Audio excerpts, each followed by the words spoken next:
व्रत करने वाला मनुष्य इस विधि विधान से होम कर आचार्य को अत्यंत नम्रता के साथ प्रणाम करे और यज्ञ की सिद्ध के लिए उसे दक्षिण दे।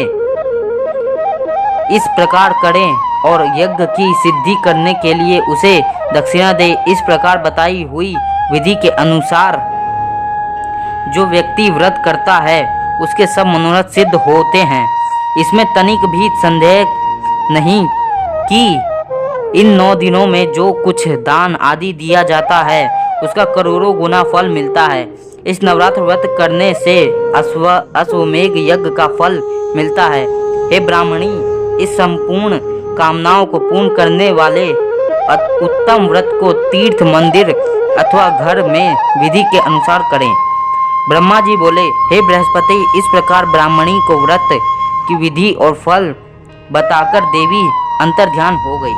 जो मनुष्य या स्त्री इस व्रत को भक्ति पूर्वक करता है वह इस लोक में सुख प्राप्त कर अंत में दुर्लभ मोक्ष को प्राप्त होता है। हे बृहस्पति, यह इस दुर्लभ व्रत का महात्म्य है जो मैंने तुम्हें बतलाया। यह सुन बृहस्पति जी आनंद से प्रफुल्लित हो ब्रह्मा जी से कहने लगे, हे ब्राह्मण, आपने मुझ पर अति कृपा की जो मुझे इस नवरात्र व्रत का महत्व सुनाया। ब्रह्मा जी बोले कि हे बृहस्पति, यह देवी भगवती शक्ति संपूर्ण लोकों का पालन करने वाली है। इस महादेवी के प्रभाव को कौन जान सकता है? तो बोलिए, देवी भगवती की जय। व्रत की विधि कुछ इस प्रकार है।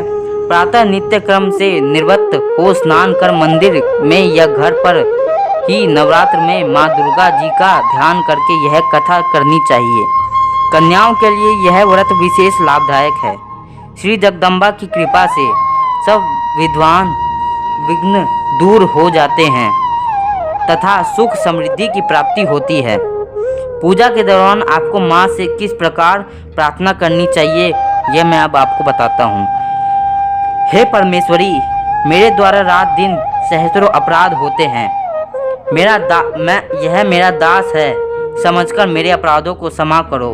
हे परमेश्वरी, मेरा आवाहन, विसर्जन और पूजन करना नहीं जानता हूँ, मुझे क्षमा करो। हे सुरेश्वरी, मैंने जो मंत्रहीन, क्रियाहीन, भक्त युक्त पूजन किया है वह स्वीकार करो।